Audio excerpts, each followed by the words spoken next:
one of the best rooms I've been in to present, I must say. So it's lovely. Yes, so I'm here from Brookline, Mass. We're an urban city, town, actually should be a city, bordered on three sides by Boston. I'm here because over the last few years, we've come up with a really manageable policy and implemented it in Brookline. A little bit of background. In addition to what was just said, I do have a long background in athletics, youth athletics, and whatnot. My family is a bunch of athletes. My brothers and I all played college sports. I do have two children, one who is a college lacrosse player, and another one who is just finishing up his freshman year of high school football. So we let him do that, which was exciting. And on the sort of the other side of things, though, too, in 2008, my father, who was a big college football star at Boston College, was the second brain to be donated to the BU Center for Chronic Traumatic Encephalopathy, which it's now called, it wasn't called back then. It's through the Sports Legacy Institute. So I actually sit on the family board at SLI.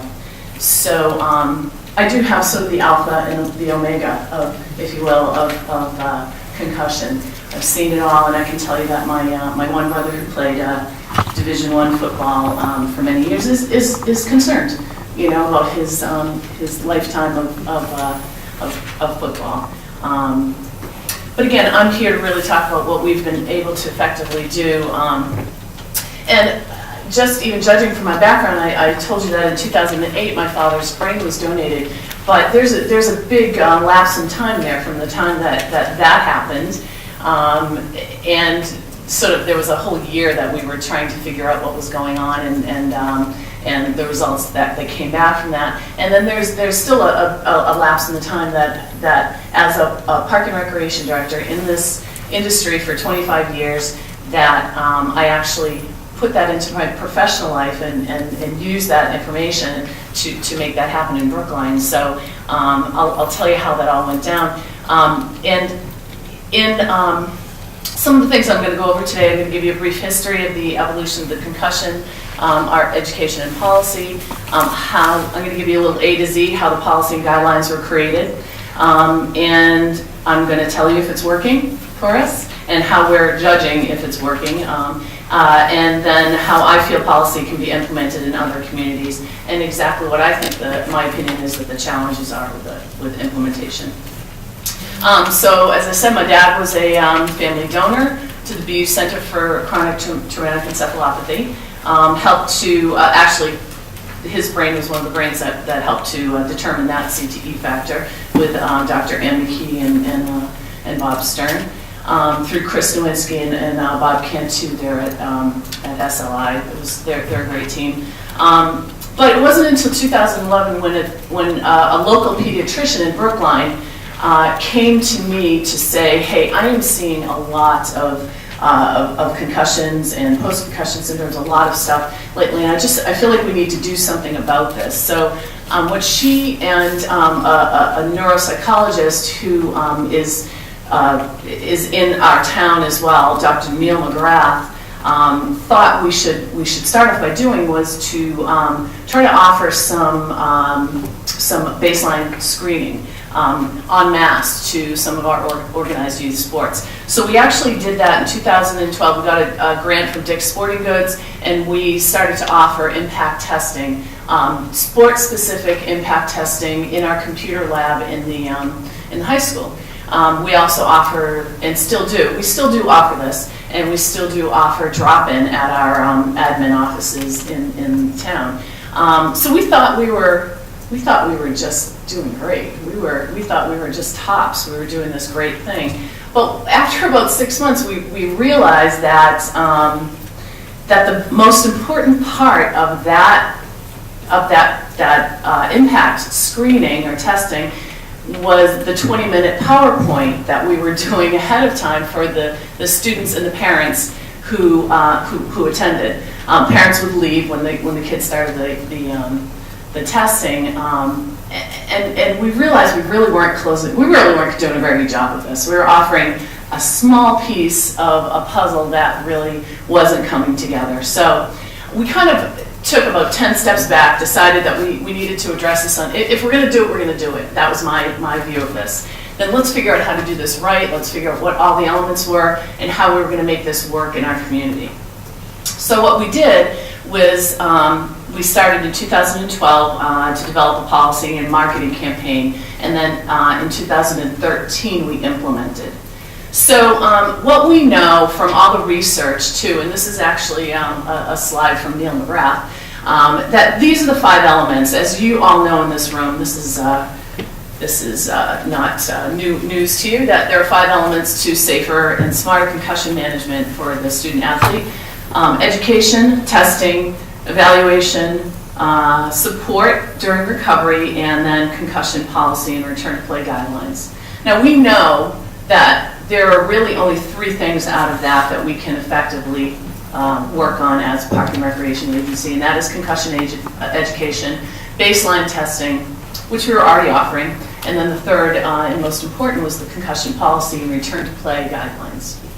So went back to the drawing board and started over the course of a few months to come up with a campaign based on obviously the heads up, concussion heads up from CDC, and they're fine with taking that logo, I might add, so I'm not stealing anything that's illegal.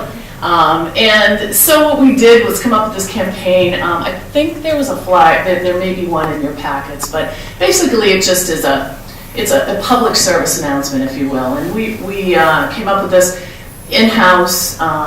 It's a poster that we put in all of our public places, flyers. We have kiosks at the bus stops and at the MBTA stops.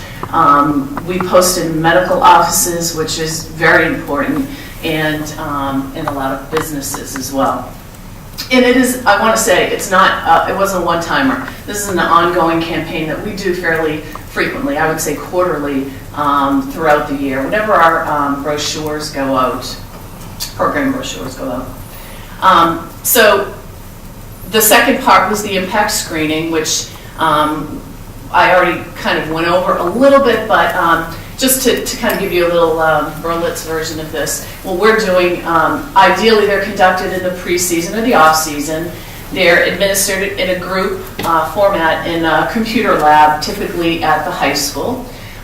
They take about 30 minutes to administer, although we allow for an hour. Costs maybe about $500 a year for the software. And I always say that because every time I hear people say that it's cost prohibitive, I'm not sure that they've really looked into it, because $500 is just not a lot of money to an agency. It is to some agencies. I don't want to say that it's not a lot of money to every agency, but it's definitely doable. And there are lots of grants out there. It can be offered as an activity, and by that I say that you can register just like a swimming class. You can register a kid for this, and you can do it as a drop-in really pretty easily. We have families dropping in all the time, and we have a little just a laptop set up in a back room that people can come in anytime and take that. We do proxy it though. I want to add, and I don't want to go into too much detail because that's a whole different ball game. But it is an opportunity to really educate the student and the parent. We do have a little PowerPoint that we show ahead of time. It is something that we upload before everybody takes the test. And again, this is offered as an activity. We do not mandate baseline screening for anybody in Brookline. We just offer it as an option. So we, in order to create the policy, the buy-in from the community was really important on this. You can just force so much on people, but buy-in from the community on this particular policy was actually really quite easy. We met with all the youth sports boards and the stakeholders, and by that I mean anybody who really had a dog in the fight, and that means that's probably not the right term in this room, but it was really it's anybody who had everybody knows in every community that there are usually about a dozen or 2 dozen of the same, it doesn't matter how big your community is, but there's always about a dozen of the same people who are coaching or volunteering their services on parent boards or whatever, and they transcend every single sport. I mean, there's a nucleus that goes. So we grabbed all those people and brought them all into the room and said, hey, it wasn't, we're thinking about doing this. It was, we're going to do this. Let's talk about how it would be easiest for you to implement. We hosted parent focus groups just to get some feedback about what they thought. And in general, there is no, this topic is a topic that does not, it sort of transcends judgment to some degree. It has become a topic that I think most parents, we never came in contact with a parent who said, this is a stupid idea, we're not going to do this. Every parent to the letter was on board with this from the beginning. We got some advice from legal and the medical community in actually crafting the document. And we fast-tracked it, which in my world and in the government world, 4 to 5 months is fast-track, so which was a feat in and of itself. And again, we got zero pushback from our organizations. It was quite interesting. And we created the policy, the guidelines, and the home care sheet that you have in front of you based on the high school policy for consistency. And you know, we wanted to use some of the same language. It's already mandated in Massachusetts and obviously Connecticut as well. But we really wanted to create some consistency so people weren't getting different information at the age group level as they were when they got into high school. Okay, so again, the 3 things that we really felt were important about creating that policy were based on the Lifestead laws, and that is that there's mandatory concussion education for coaches, sideline volunteers, and anyone affiliated with an organized sport. There's immediate removal, no return to play same day, and written authorization from a certified clinician. So those are the 3 things that are clear in our policy that actually just transcend all of the policies that we deal with. So I guess the other part was about implementation. And here we have this great policy. We worked on it for 4 or 5 months, put it out to the community, and we thought to ourselves, we just did this great thing. Again, we thought so you know, our heads were really big and thought it was great. But we really figured that we needed some leverage with this. And you know, when Elizabeth was just talking, this is where this plays into. Not everybody has the leverage that I have in Brookline, because every organization is very, very different. Across the country, organizations are different, and across New England organizations, agencies are different. So we knew that we needed to put some teeth into the policy, and we used the leverage of the permitting of the fields and the facilities in Brookline, which we are the gatekeepers of. So we use that as leverage to make sure that we could actually implement a mandate like this. So we have mandatory concussion training for all facility permittees. They must verify that all the coaches have completed training. So as Elizabeth was saying too, we have sort of a hybrid in Brookline of, and again, I have a very different organization probably than most places probably on the East Coast. On my rec side, I have almost 40 full-time employees and about 200 part-time employees. On the park side, it's about the same. So you're laughing because I have this. Yeah, right. So I have the ability. I have the ability to be able to handle this kind of thing. Although I have to say it's really not a big part of what we do there. There are so many other things that take up so much more of our time. And again, I'm going to get to that in a little bit too. Why I think this is just not that big a deal to implement. But we verify from all of our organized youth sports, just like we do with queries or background checks. We verify that they have completed the simple 20-30 minute CDC training. It's a common sense training. It enforces the importance of sideline assessment. It's the overwhelming message about when in doubt, sit them out. So the organization will not receive their field or facility permit, whether that's a basketball court, a lacrosse field, or a soccer field or whatever, until we have that verification in hand.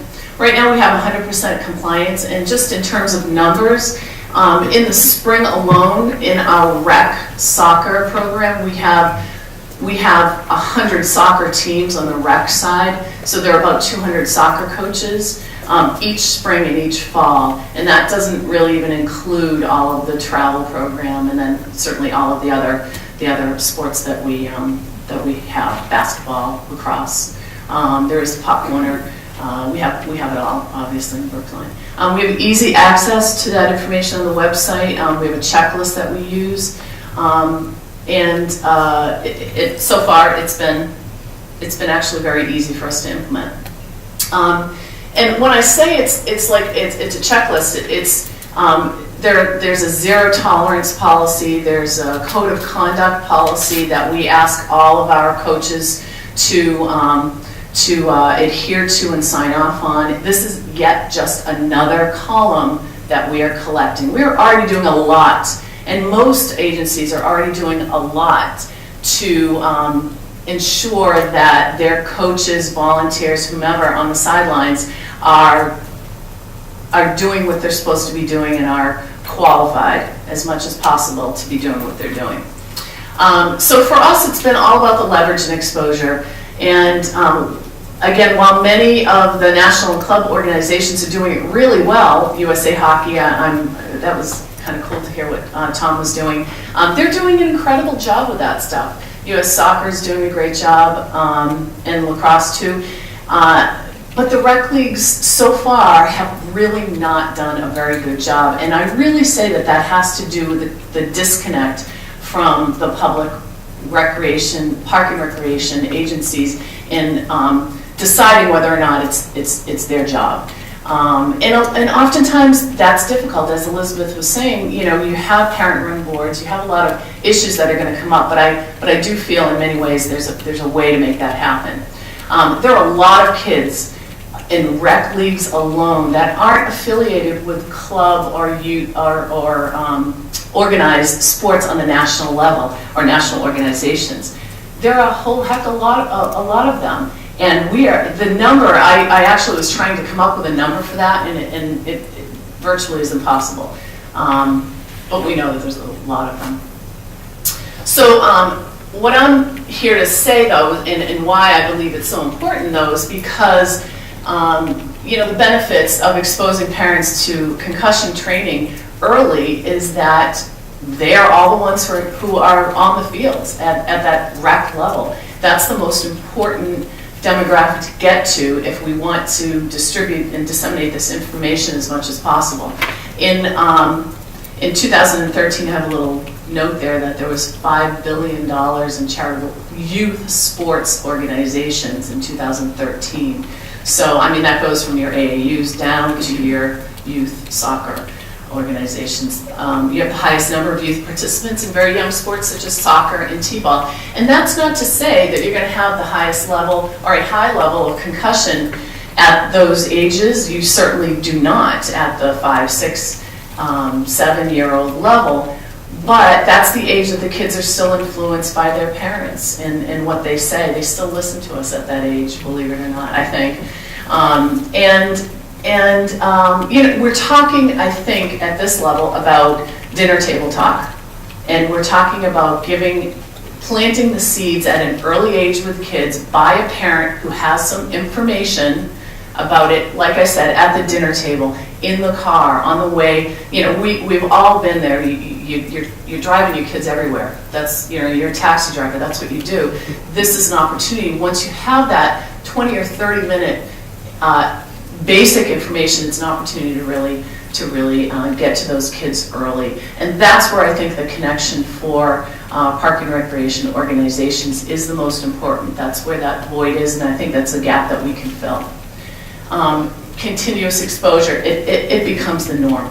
So and I say that 15 years ago, and I think Tom alluded to this too, 15 years ago, everybody was up in arms because we were going to have to do CORI, what we call them in Massachusetts, CORI, our background checks on all of our volunteers. And I remember schools getting all upset, and everybody was worried about the administrative duties. And it is a little bit cumbersome, and it has been. It's gotten a lot better in Massachusetts, at least. But we're all doing it. You know, everyone's doing it. There's no reason why we can't do the same kind of thing with concussion education at this age. I think the implementation of mandate might be tricky in some communities. I do believe that administration, as Elizabeth had alluded to, is different from a town, from one town to another. The size of my organization is definitely more conducive to the role that we play. And certainly not all of the agencies control the youth sports organizations or the fields. It's much more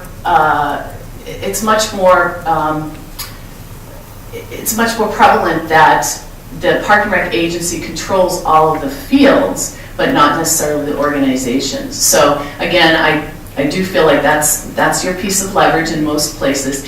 You do have some rural places that have parent owned fields. They actually have fields that are parent board owned, actually pieces of land that parents buy up and they control it themselves and maintain it themselves and stuff. It's few and far between. But I do believe that to some degree there needs to be some wiggle room in the ability to mandate or implement mandate in each community, because I do feel like it's somewhat individualized to each locality. I think that the local Park and Rec agencies have the ability to become the leaders in expanding concussion education. I think it's a role that's important that we need to play. I've been doing a lot of speaking on this across the country. I actually brought an article that I'll pass out just so you can get an overview of really where I think we should be going as a national organization. The National Recreation Park Association is 45,000 members. Virtually every community has a Park and Rec agency. Like Elizabeth said, some are just volunteer. Most have at least one full-time person or have some part-time people. I can tell you that all those volunteers and commissions are doing CORI background checks. So they've got somebody doing something there, so they should be able to do this too. And I think we have an incredible access to families through youth sports, through playing fields and rec centers. There's some fabulous opportunity out there for training through these venues. For instance, and it's not necessarily because I'm affiliated with this organization, but the Sports Legacy Institute in their SLICE program actually goes to through colleges. They train college kids to be able to go out there and actually train kids in rec centers and en masse like that. So you're getting kids at that younger level. That's a very, very good program. I'd like to see that expanded, and I'm working with the National Recreation Park Association to make them partner up for expansion across the nation. So, you know, I feel like legislation's on its way. I think I was a little bit more proactive in Brookline. So I was a little more proactive in Brookline about putting together a policy before we were told the way it was going to happen. We figured that this was a little bit easier in that we're able to control some of our destiny with the policy. But so far it's worked well, and I think it's something that can be implemented virtually anywhere.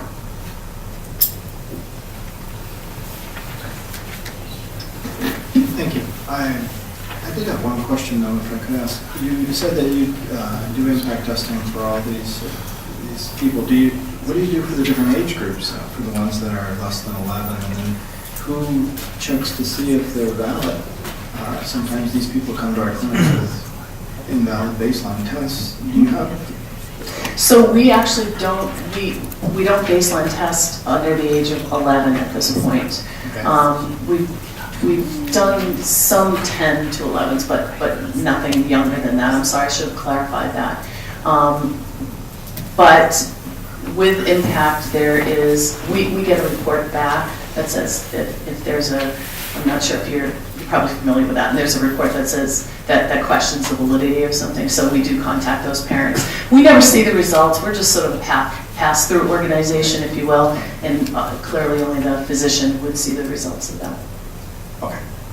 I would like to just ask the task force if we could stay a little bit longer for questions and answers, as we do have to talk about that legislation as well. Are there any questions at this point? I'm sorry, I did have a question. Are there other, what about the other rec departments in Massachusetts? Are they on the same page as Brookline, or are they, are you one of the unique ones? Yeah, no, we're definitely the unique one, to be quite honest, but they're getting there, yeah, just through sort of this grassroots effort, if you will, me going out, kind of doing workshops and helping people set up their own policies, so they're getting there. Yeah, thank you. Thanks. Thank you, Lisa. Moving on, we're going to have an overview of youth sports-related concussion legislation.